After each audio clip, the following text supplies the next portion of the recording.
Hello everyone, welcome back to my YouTube channel Ether Classes. In today's session, we will discuss about factors affecting rate of reaction. So rate of reactions को कौन-कौन से factors affect करते हैं उसको हम discuss करेंगे. First factor is nature of reactant. Nature of reactant है वो किस तरह से रेट ऑफ रिएक्शन को इफेक्ट करेगा उसको वन बाय वन हम डिस्कस करेंगे. नेचर ऑफ रिएक्टेंट में हम क्या क्या डिस्कस करेंगे. टाइप ऑफ रिएक्टेंट्स मतलब रिएक्टेंट्स हैं वो आयोनिक है या कोवेलेंट है तो वो किस तरह से रेट को इफेक्ट करेंगी. या फिर फिजिकल स्टेट कि जो रिएक्टेंट है वो गैस है, लिक्विड है या सॉलिड है तो वो किस तरह से इफेक्ट करेगा. And the next one is surface area. जो भी रिएक्टेंट है उसका सरफेस एरिया ज्यादा है या कम है उससे रेट का क्या इफेक्ट होगा तो उसको हम नेचर ऑफ रिएक्टेंट्स में डिस्कस करेंगे. Another factor is intensity of light. अगर कोई फोटोकेमिकल रिएक्शन है मतलब कोई ऐसी रिएक्शन है जो लाइट की प्रेजेंस में होगी तो उस टाइम पे अगर इंटेंसिटी ऑफ लाइट हम वेरी करेंगे तो उसके बेसिस के ऊपर रेट ऑफ रिएक्शन है उसमें क्या इफेक्ट होगा. तो intensity of light is also an important factor for photochemical reactions. Now third factor is temperature. अगर हम टेम्परेचर वेरी करेंगे तो रेट ऑफ रिएक्शन किस तरह से वेरी करेगा. Next is catalyst. कैटलिस्ट को अगर वेरी करेंगे तो किस तरह से वेरी करेगा rate of reaction. Last one is concentration of reactant. अगर रिएक्टेंट की कॉन्सेंट्रेशन को इंक्रीज करते हैं या डिक्रीज करते हैं तो रेट ऑफ रिएक्शन कम होगा या ज्यादा होगा उसको हम डिटेल में डिस्कस करेंगे. So let's start. Now first is nature of reactant. So nature of reactant में जो हम फर्स्ट डिस्कस करेंगे दैट इज कि जो रिएक्शन है रिएक्शन में जो रिएक्टेंट है वो किस तरह की है. रिएक्टेंट आयोनिक है या कोवेलेंट है. उसको हम नेचर ऑफ रिएक्टेंट में फर्स्ट केस है यहाँ पे कंसिडर करके चलेंगे. अगर कोई आयोनिक रिएक्शन है तो उसका रेट ऑफ रिएक्शन बहुत फास्ट होता है. अगर कोई आयोनिक रिएक्टेंट्स होंगे जैसे for example NaBr plus AgNO3 gives rise to NaNO3 plus AgBr. यहाँ से AgBr का प्रेसिपिटेट फॉर्म होता है. सो this is an ionic reaction. Now इसमें जो रिएक्टेंट है वो भी आयोनिक है. यहाँ पे सोडियम आयन, ब्रोमाइड आयन, यहाँ पे silver ion and nitrate ion. Now solution के अंदर आयंस प्रेजेंट है बस वो एक दूसरे से जाके मिक्स होंगे और उसी के बेसिस पे प्रोडक्ट की फॉर्मेशन करेंगे. सो ये जो रिएक्शंस होती हैं इनका जो रेट ऑफ रिएक्शन है that is very high. So rate of reaction इसका बहुत फास्ट होता है, रेट ऑफ रिएक्शन बहुत हाई होता है. इसी के अंदर हम न्यूट्रलाइजेशन रिएक्शंस को भी डिस्कस करते हैं. जैसे स्ट्रॉन्ग एसिड है उसके अंदर अगर स्ट्रॉन्ग बेस को हमने मिक्स किया so there will be formation of salt plus water. So यहाँ से भी H पॉजिटिव Cl नेगेटिव, यहाँ से Na पॉजिटिव OH नेगेटिव और यहाँ से H positive OH negative combine करके वाटर की फॉर्मेशन करेंगे. Na पॉजिटिव Cl नेगेटिव है वो NaCl की फॉर्मेशन करेंगे. सो इस तरह की जो आयोनिक रिएक्शंस हैं उनमें रेट ऑफ रिएक्शन बहुत फास्ट होता है. Second one is covalent reactant.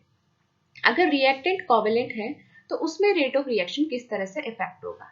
So reactant अगर कोवेलेंट है suppose 2 molecule of H2 plus O2 gives rise to 2 molecules of water. Now इसमें जो रेट ऑफ रिएक्शन है वो किस तरह से इफेक्ट होगा. सो इसमें हम क्या देख सकते हैं. यहाँ पे देखो हाइड्रोजन हाइड्रोजन में बॉन्ड है, ऑक्सीजन ऑक्सीजन के अंदर बॉन्ड है और यहाँ से ये वाटर की फॉर्मेशन हुई है. सो इनिशियल फर्स्ट जो कंडीशन है वो क्या होगी कि सबसे पहले तो इनके बीच का बॉन्ड ब्रेक होगा. देन जो एटम्स सेपरेट हुए हैं वो जाके मिक्स होके नए बॉन्ड की फॉर्मेशन करेंगे. सो जो कोवेलेंट रिएक्टेंट है उसमें पहले क्या है बॉन्ड ब्रेकिंग है देन बॉन्ड मेकिंग है. सो बॉन्ड ब्रेकिंग और बॉन्ड मेकिंग मतलब बॉन्ड ब्रेकिंग से जो बॉन्ड मेकिंग है वो जो रिएक्शन है उसमें क्या होगा टाइम लगेगा. सो इस वजह से जो कोवेलेंट रिएक्टेंट्स होंगे उनका जो रेट ऑफ रिएक्शन होगा वो क्या होगा लो होगा और लेस होगा. इसी में नेक्स्ट एग्जांपल देख सकते हैं, N2 plus 3H2 gives rise to 2 molecules of ammonia. यहाँ पे नाइट्रोजन नाइट्रोजन के अंदर triple bond, hydrogen hydrogen single bond, ammonia this one. Now यहाँ से क्या होगा, फर्स्ट वन इज कि जो नाइट्रोजन नाइट्रोजन का जो बॉन्ड है पहले वो ब्रेक करेगा, हाइड्रोजन हाइड्रोजन का बॉन्ड ब्रेक करेगा, देन कॉम्बिनेशन होगी और बॉन्ड फॉर्मेशन होगा. सो इस तरह से हम क्या बोल सकते हैं, यहाँ पे भी बॉन्ड ब्रेकिंग है देन बॉन्ड मेकिंग है. सो जो आयोनिक रिएक्टेंट्स होंगे उनमें ऑलरेडी आयंस प्रेजेंट है, इलेक्ट्रोस्टैटिक फोर्स ऑफ अट्रैक्शन से एक दूसरे से कनेक्टेड है.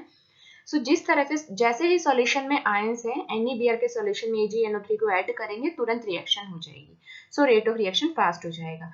लेकिन अगर कोवेलेंट रिएक्टेंट है तो वहां पे क्या होगा, फर्स्ट जो बॉन्ड है रिएक्टेंट के अंदर, वो इंडिविजुअल जो रिएक्टेंट है उनके बॉन्ड ब्रेक होंगे, देन जो रिएक्टेंट्स हैं, टू रिएक्टेंट्स हैं, वो आपस में कंबाइन करके बॉन्ड की फॉर्मेशन करेंगे. सो ये जो प्रोसेस है ये बहुत स्लो होती है, इसी वजह से इनका रेट ऑफ रिएक्शन है वो कम होता है. Now second parameter is physical state of reactants. Reactants का physical state है वो किस तरह से define करता है rate of reaction को. मतलब अगर हमने reactant लिए gaseous और liquid और solid, तो उसके basis के ऊपर rate of reaction कैसे change होगा. So जब भी हम discuss करते हैं हम देखते हैं कि जो gaseous reactant है उनका rate of reaction हमेशा ज़्यादा होता है as compared to liquid followed by solid. तो इसका रीजन क्या है कि जो गैसियस रिएक्टेंट हैं उनमें क्या होता है, जो गैसियस रिएक्टेंट है वो फ्री होते हैं मूवमेंट के लिए फ्री होंगे, उनका जो मूवमेंट होगा वो रैंडम होगा. सो ये सपोज ए रिएक्टेंट है और ये this one is B reactant, इनका मूवमेंट रैंडम होगा, वो इजीली क्या करेंगे एक दूसरे से कंबाइन करेंगे और जल्दी से प्रोडक्ट की फॉर्मेशन करेंगे. सो गैसियस रिएक्टेंट में क्या होता है, रैंडम मूवमेंट की वजह से कॉलिजन होने के चांसेस ज्यादा हो जाते हैं, जिसकी वजह से प्रोडक्ट जल्दी फॉर्म होने के चांसेस होते हैं. जबकि अगर सॉलिड में देखें तो सॉलिड में क्या होती है, कॉम्पैक्ट पैकिंग होती है, यहाँ पे मूवमेंट है, रैंडम मूवमेंट बहुत कम होता है और निग्लेजिबल होता है. इस वजह से जो मॉलिक्यूल्स हैं वो इजीली कंबाइन नहीं कर पाते हैं, मतलब उनको कंबाइन करने में टाइम लगता है और प्रोडक्ट की फॉर्मेशन होने में टाइम लगता है. सो फिजिकल स्टेट है वो भी एक बहुत इंपॉर्टेंट पैरामीटर है for the rate of reaction. एक और डिस्कस करते हैं हम कि अगर होमोजीनियस रिएक्टेंट है,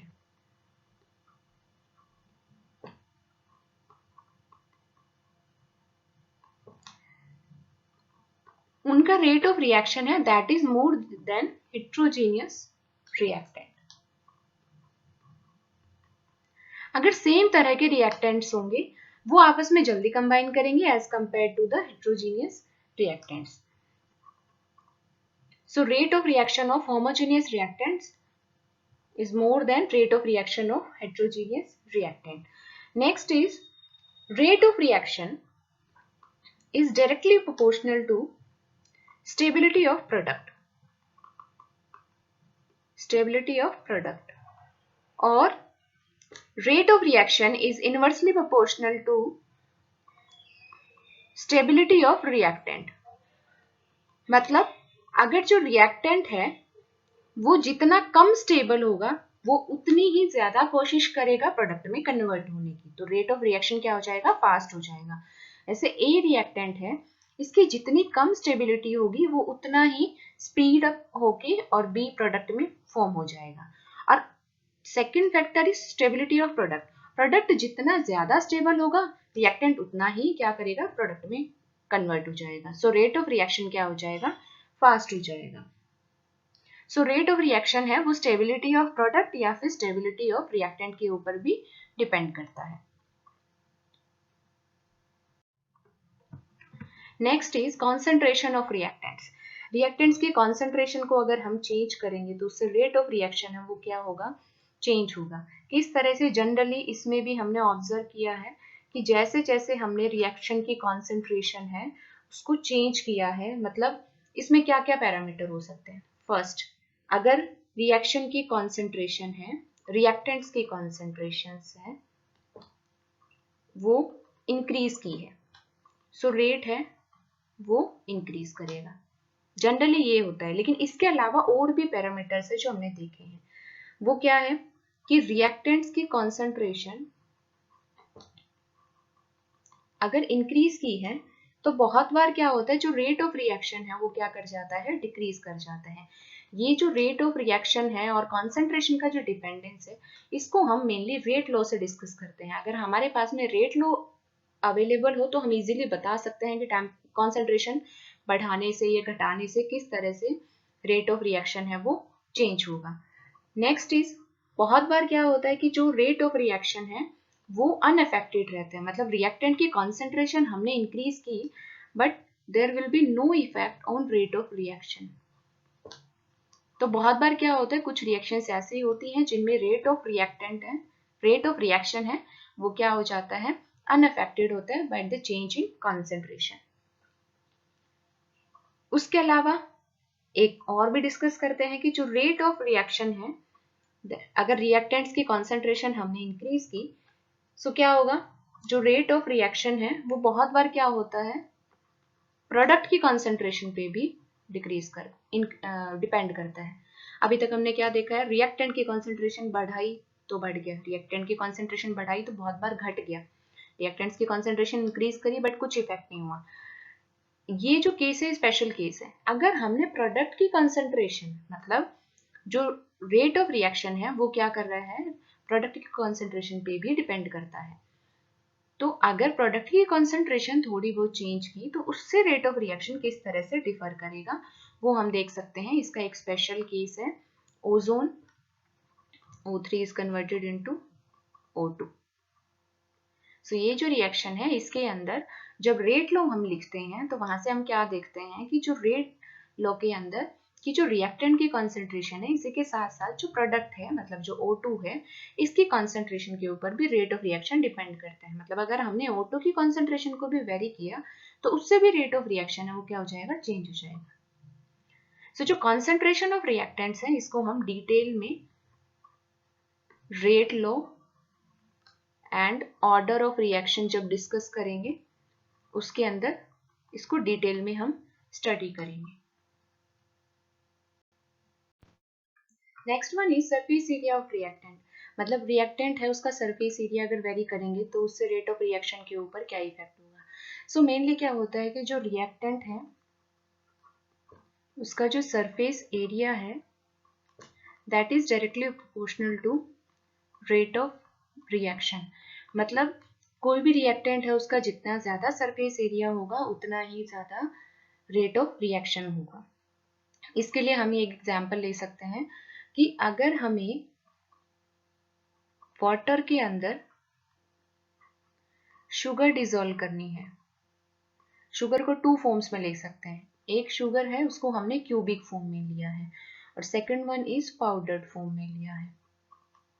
तो उन दोनों में से कौन सा शुगर है वो इजीली वाटर में डिसॉल्व होगा। सो हमने जैसे प्रैक्टिकली अपने घर में करके देखते हैं कि वाटर है, वाटर के अंदर अगर पाउडर्ड शुगर डालते हैं तो वो जल्दी डिसॉल्व हो जाता है as compare to the cubic sugar. So उसका रीजन क्या है कि जो क्यूबिक शुगर है, this one is the cubic sugar.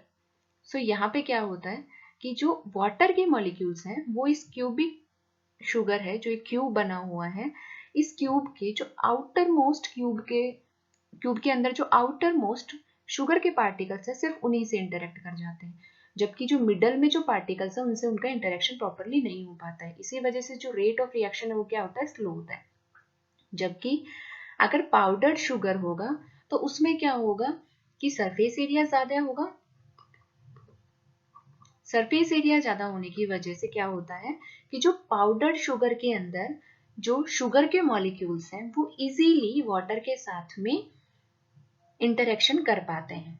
उनका सरफेस एरिया ज्यादा होने की वजह से जो शुगर के जो पार्टिकल्स हैं वो इजीली वाटर के साथ में इंटरेक्ट कर पाते हैं और वाटर के अंदर इजीली डिसॉल्व हो पाते हैं। सो इस तरह से हम क्या देखते हैं कि अगर हमने सरफेस एरिया इंक्रीज किया है सो रिएक्टेंट्स का सरफेस एरिया इंक्रीज करने पे रेट ऑफ रिएक्शन है वो क्या करता है, इंक्रीज करता है।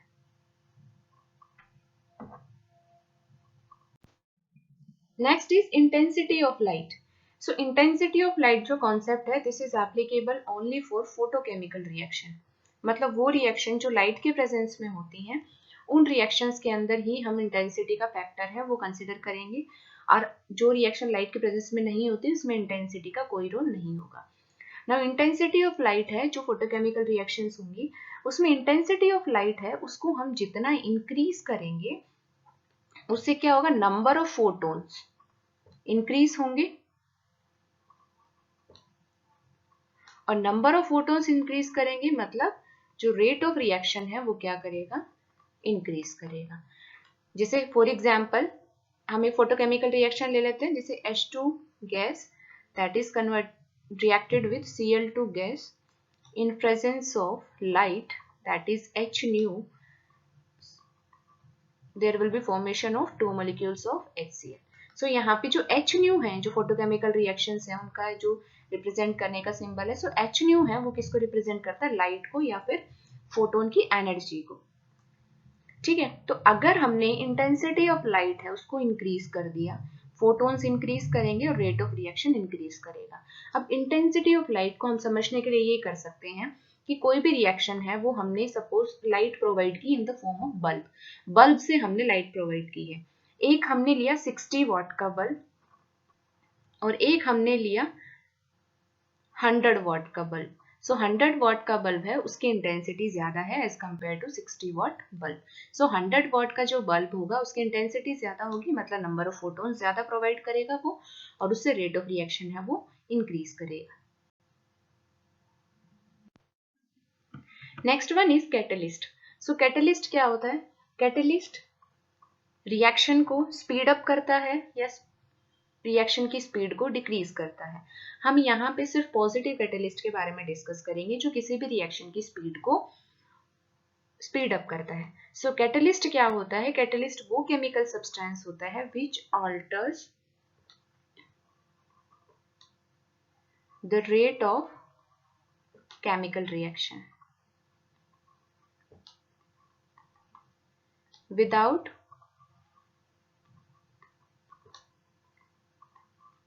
its consumption.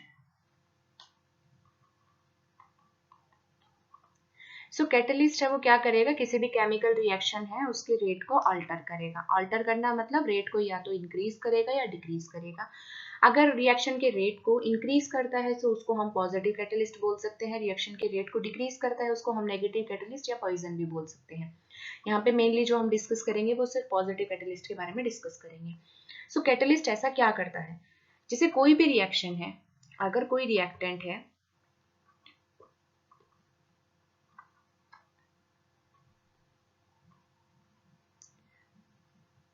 अगर कोई रिएक्टेंट है A और वो प्रोडक्ट में कन्वर्ट हुआ है, सो वो डायरेक्ट प्रोडक्ट में कन्वर्ट नहीं होगा, वो एक ट्रांजिशन स्टेट के थ्रू प्रोडक्ट में कन्वर्ट होगा। सो this is the transition state. Now यहाँ से क्या हुआ कि जो A और B के बीच में, this is the energy for A and B।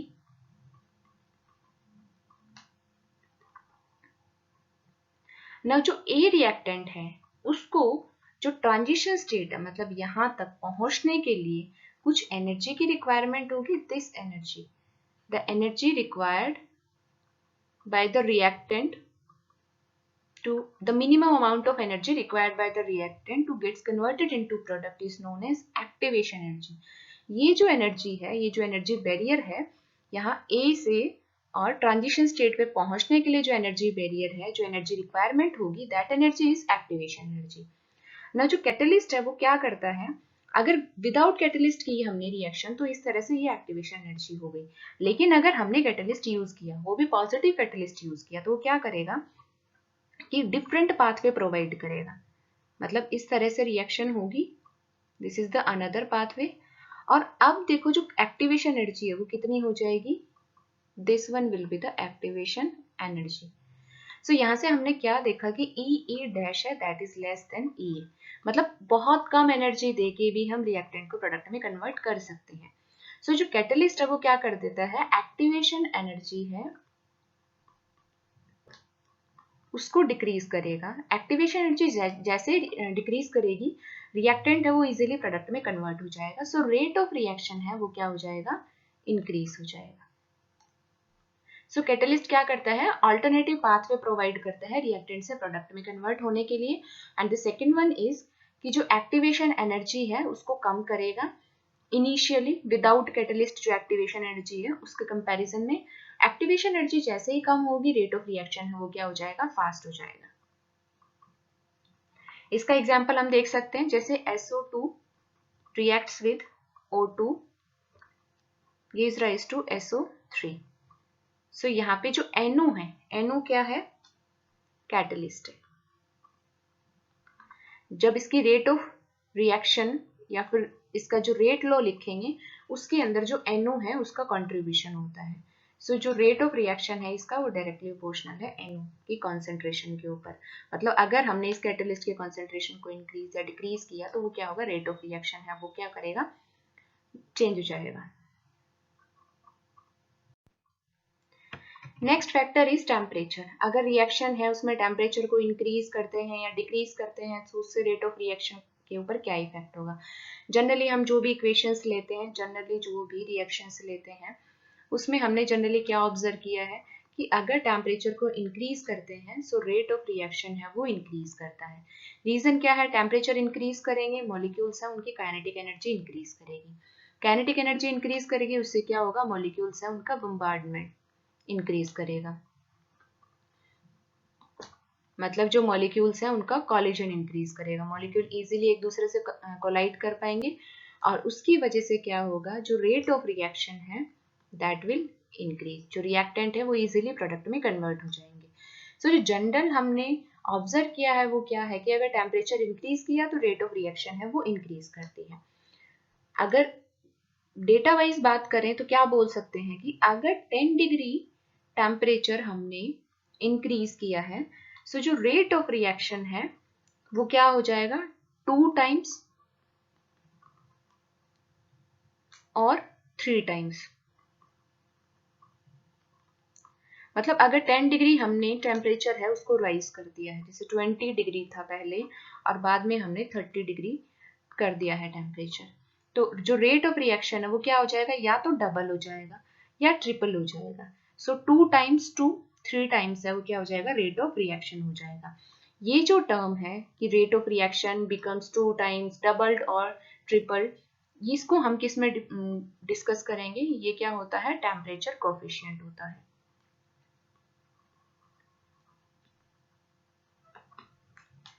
जो टेम्परेचर का डिपेंडेंस है that is given by Arrhenius equation, that is K is equal to A into E raise to power minus EA divided by RT। So this is Arrhenius equation.